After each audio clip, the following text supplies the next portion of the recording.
بسم اللہ الرحمن الرحیم بسم اللہ الرحمن الرحیم عن ام سلمۃ رضی اللہ تعالی عنہا قالت کان من آخر وصیت رسول اللہ صلی اللہ علیہ وسلم الصلاۃ الصلاۃ وما ملکت ایمانکم رواہ احمد وابن ماجہ۔ محترم حضرات،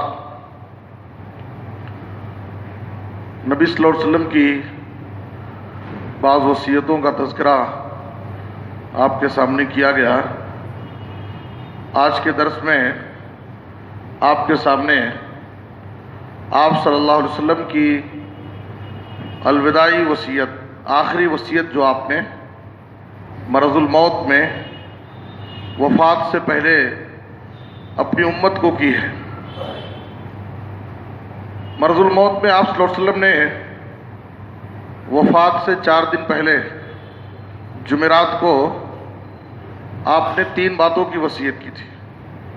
عبداللہ بن عباس رضی اللہ عنہ کہتے ہیں یوم الخمیس وما یوم الخمیس ثم بکا حتی بل دمعہ الحصا۔ ایک مرتبہ عبداللہ بن عباس جمعرات کے دن کو سوچ کر رونے لگے، جمعرات کا دن۔ تو ان سے کہا گیا کہ آخر جمعرات کے دن کو سوچ کر کے آپ کیوں رو رہے ہیں؟ اس دن ایسا کون سا خاص واقعہ پیش آیا تھا؟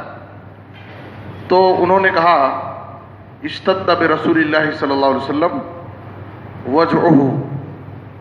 جمعرات کے دن وفات سے 4 دن پہلے نبی صلی اللہ علیہ وسلم کی تکلیف بہت زیادہ ہو گئی تھی، آپ کی بیماری بہت بڑھ گئی تھی، آپ بہت پریشان تھے، اور اس تکلیف کے عالم میں آپ صلی اللہ علیہ وسلم نے کہا لاؤ میں تمہیں ایک تحریر لکھ دیتا ہوں تاکہ تم اس پر عمل کر کے تم گمراہ نہ ہونے پاؤ کبھی۔ تو گھر میں موجود جو افراد تھے تو وہ لوگ آپس میں اختلاف کرنے لگے۔ کسی نے کہا کہ جب نبی صلی اللہ علیہ وسلم لکھنے کے لیے مانگ رہے ہیں تو آپ کو دے دیا جائے تاکہ آپ لکھ دیں۔ کسی نے کہا کہ نہیں، ضرورت کیا ہے، آپ بہت تکلیف میں ہیں، پریشانی میں ہیں، آپ کو مزید تکلیف میں ڈالنا اچھا نہیں ہے۔ حسبنا کتاب اللہ، ہمارے لیے اللہ کی کتاب کافی ہے، اس پر ہم عمل کر لیں گے۔ جب زیادہ اختلافات شروع ہو گئے تو نبی صلی اللہ علیہ وسلم نے کہا کہ ٹھیک ہے، تم مجھے میرے حال پہ چھوڑ دو اور زیادہ شور ہنگامہ یہاں مت کرو۔ اس کے بعد آپ صلی اللہ علیہ وسلم نے کہا اوصیکم بثلاث، میں تمہیں 3 باتوں کی وصیت کرتا ہوں۔ اخرج المشرکین من جزیرۃ العرب، سب سے پہلی وصیت میری یہ ہے یہود و نصارہ مشرکین کو جزیرۃ العرب سے باہر نکال دو۔ دوسری وصیت آپ نے کی وَأَجِيزُ الْوَفْدَ بِنَحْوِ مَا كُنْتُ أُجِيزُهُمْ، آنے والے وفود کا استقبال ویسی ہی کرو جیسے میں کیا کرتا تھا۔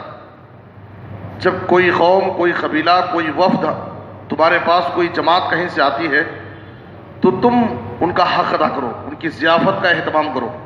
نبی صلی اللہ علیہ وسلم آنے والے وفود کا بڑا اہتمام کرتے تھے، ان کے لیے وقت نکالتے تھے، ان کے ساتھ بیٹھتے تھے، ان کے مسائل کو سنتے تھے، ان کی ضیافت اور تکریم کا اہتمام کرتے تھے۔ تو آپ نے یہ وصیت کی کہ جیسے میں وفود کے لیے اہتمام کرتا تھا ویسے تم بھی اہتمام کرنا۔ وَسَكَتَ عَنِ الثَّالِثَةِ، تیسری وصیت نبی صلی اللہ علیہ وسلم کی کیا تھی؟ عبداللہ بن عباس اس تیسری وصیت کو بھول گئے۔ کہتے ہیں کہ وہ تیسری وصیت کے بارے میں علماء نے اختلاف کیا کہ وہ تیسری وصیت آپ کی کیا تھی۔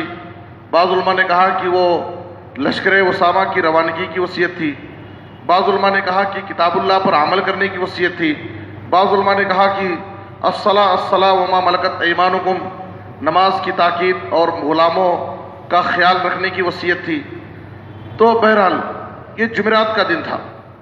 نبی صلی اللہ علیہ وسلم وفات سے 4 دن پہلے جمعرات تک مغرب کی نماز آپ صلی اللہ علیہ وسلم نے پڑھائی، آخری نماز یہ آپ کی تھی جو آپ نے پڑھائی ہے۔ اور مغرب کی نماز جو آپ نے آخری نماز صحابہ کرام کو پڑھائی آپ نے اس میں سورۃ المرسلات کی تلاوت کی. اس کے بعد آپ کی تکلیف بڑھتی گئی. عشاء کی نماز کا وقت ہو گیا, آپ کی تکلیف بڑھ رہی ہے, نبی صلی اللہ علیہ وسلم پر بار بار غشی طاری ہو جا رہی ہے. جیسے ہی آپ کو افاقہ ہوتا, ہوش میں آتے, تو آپ کی زبان پر ایک ہی سوال ہوتا, اصل الناس, کیا لوگ عشاء کی نماز پڑھ لیے؟ تو لوگ کہتے لا وہم ینتظرونک یا رسول اللہ, اے اللہ کے رسول ابھی عشاء کی نماز نہیں پڑھے ہیں, سب آپ کا انتظار کر رہے ہیں کہ آپ جائیں گے عشاء کی نماز پڑھائیں گے تو آپ لوگ پڑھیں گے عشاء. پھر آپ پر غشی طاری ہو جاتی. آپ نے کہا کہ ایک بڑا ٹب لاؤ, اس میں مجھے بٹھاؤ اور میرے اوپر پانی ڈالو, ہو سکتا ہے مجھے کچھ افاقہ ہو تو میں جا کر کے عشاء کی نماز لوگوں کو پڑھا دوں. بالآخر جب آپ نے محسوس کیا کہ آپ کی تکلیف مزید بڑھتی جا رہی ہے, تو آپ نے آخر میں حکم دیا, مرو ابا بکر فلیصلی بالناس, ابو بکر رضی اللہ عنہ سے کہو کہ وہ عشاء کی نماز لوگوں کو پڑھا دیں. ابو بکر رضی اللہ عنہ سے کہو کہ وہ لوگوں کو نماز پڑھا دیں, اب میں جا کر کے نماز پڑھانے کی طاقت نہیں رکھتا ہوں. اب عشاء کی نماز سے آپ صلی اللہ علیہ وسلم کی حیات طیبہ میں آپ کے رہتے ہوئے ابو بکر صدیق رضی اللہ عنہ کی امامت یہاں سے شروع ہوتی ہے, اور نبی صلی اللہ علیہ وسلم کی زندگی میں ابو بکر صدیق رضی اللہ عنہ نے آپ کے مرض الموت میں کل 17 نمازیں پڑھائی. آپ سوچئے, اس میں اس بات کی طرف واضح اشارہ تھا کہ ابو بکر صدیق ہی آپ کی وفات کے بعد خلیفۃ الرسول بننے والے, اس لیے کہ جو آپ کی زندگی میں مصلی پر آپ کی جگہ کھڑے ہونے والے ہیں, امامت کا شرف حاصل کرنے والے ہیں, وہی آپ کی وفات کے بعد بھی خلیفۃ الرسول بننے کا بھی شرف حاصل کریں گے. اور بھی بہت سارے اشارے اور دلیلیں تھیں, لیکن اس میں یہ اشارہ ہے. تو یہ آپ صلی اللہ علیہ وسلم کی وفات سے 4 دن پہلے جمعرات کو آپ نے اپنی امت کو 3 باتوں کی وصیت کی. وفات سے 1 دن پہلے بروز اتوار آپ صلی اللہ علیہ وسلم کے پاس جتنے بھی غلام تھے سارے غلاموں کو آپ نے آزاد کر دیا. آپ کے پاس 7 دینار تھے آپ کے گھر میں, وہ 7 دینار بھی صدقہ کر دیے, اور جتنے بھی جنگ کے ہتھیار تھے وہ سارے ہتھیار مسلمانوں کو ہبہ کر دیے. اور یہاں تک کہ آپ کے گھر میں رات میں چراغ جلانے کے لیے تیل بھی نہیں تھا. تاریخ میں ہے سیرت میں کہ عائشہ رضی اللہ تعالیٰ عنہا نے اس رات چراغ جلانے کے لیے پڑوسن کے گھر سے تیل ادھار لیا, اور ایک یہودی کے پاس آپ کی لوہے کی زرہ گروی میں رکھی ہوئی تھی. آپ صلی اللہ علیہ وسلم نے 75 کلو اناج جو آپ نے گروی میں رکھ کر کے لیا تھا, اور وہ گروی چھڑانے کے لیے آپ کے پاس طاقت نہیں تھی, اپنی لوہے کی زرہ گروی میں رکھے ہوئے تھے. صحیح مسلم کی حدیث میں ہے, عائشہ رضی اللہ تعالیٰ عنہا کہتی ہیں, ما ترک رسول اللہ صلی اللہ علیہ وسلم دینارا ولا درہما ولا شاتا ولا بعیرا ولا اوصا بشیء. آپ صلی اللہ علیہ وسلم دنیا سے اس حال میں گئے کہ آپ نے نہ کوئی ایک دینار نہیں چھوڑا, ایک درہم نہیں چھوڑا, ایک بکری آپ کے پاس نہیں تھی, کوئی ایک اونٹ بھی نہیں تھا. یہاں تک کہ مال کے بارے میں جب آپ کے پاس کوئی مال تھا ہی نہیں تو آپ وصیت کیا کریں گے؟ لوگوں نے کہا کہ آخر لوگوں پر وصیت فرض کی گئی, وصیت کرنے کا حکم دیا گیا, تو نبی صلی اللہ علیہ وسلم نے وصیت کیوں نہیں کی؟ تو بتایا گیا اوصا بکتاب اللہ, آپ نے چونکہ اپنے بعد کوئی مال نہیں چھوڑا, آپ کے پاس کوئی جائیداد نہیں تھی, اس لیے آپ نے مال کی وصیت نہیں کی, لیکن آپ نے کتاب اللہ پر عمل کرنے کی وصیت کی کہ میں تم کو اللہ کی کتاب قرآن مجید پر عمل کرنے کی وصیت کرتا ہوں. یہ وفات سے 1 دن پہلے اتوار کی بات ہے جو آپ صلی اللہ علیہ وسلم نے وصیت کی ہے اپنے امت کو. ام سلمہ رضی اللہ تعالیٰ عنہ کہتی ہیں کہ آپ صلی اللہ علیہ وسلم کی آخری وصیت جو آپ صلی اللہ علیہ وسلم نے اس دنیا سے جانے سے پہلے, وفات سے پہلے اپنے امت کو کی ہے, وہ 2 باتوں کی وصیت ہے.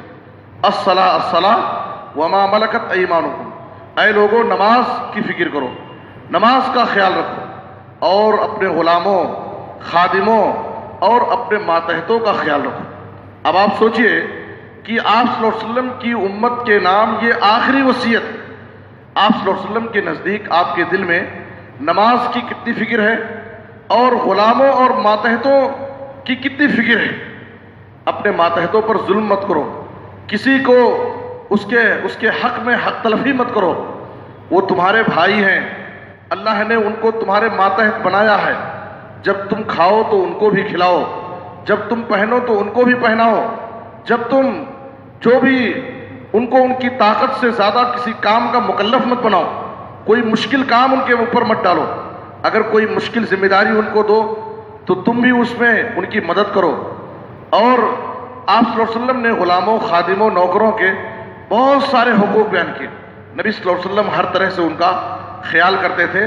تو آپ صلی اللہ علیہ وسلم اس دنیا سے جاتے جاتے آپ نے امت کو جو آخری وصیت کی، نماز کی وصیت اور غلاموں اور ماتحتوں کے ساتھ حسن سلوک کی وصیت. اس لیے ہمیں اپنی زندگی میں نماز کا اور ماتحتوں کا، جو ہمارے ماتحت کام کرنے والے ہیں، چاہے وہ ہمارے خادم ہوں، نوکر ہوں، ملازمین ہوں یا کوئی بھی ہوں، ہم ان کے ساتھ اچھا سلوک کریں، اچھا برتاؤ کریں اور ان کا جو بھی حق ہے ان کو ان کا پورا حق ہم دے دیں. ان پر ظلم اور زیادتی نہ کریں، اس لیے کہ آپ صلی اللہ علیہ وسلم کی آخری وصیت ہے اپنی امت کے نام. اور نماز کے بارے میں بھی ہم کسی بھی طرح سے سستی اور کوتاہی سے کام نہ لیں اور تمام نمازوں کی پابندی کریں. عام طور پر لوگ آسانی کے ساتھ جو نمازیں ادا کر لیتے ہیں وہ نمازوں کی پابندی تو کر لیتے ہیں، لیکن وہ نمازیں جن نمازوں میں ان کے لیے مجاہدے کی ضرورت پڑتی ہے، عصر کی نماز اپنے کاروبار کو چھوڑ کر کے آنا ہے، یا قیلولہ کرنے کے لیے سو گئے تو اٹھ کر کے عصر کی نماز پڑھنا ہے. خاص طور پر فجر کی نماز کے بارے میں عام طور پر لوگوں میں سستی اور کوتاہی پائی جاتی ہے.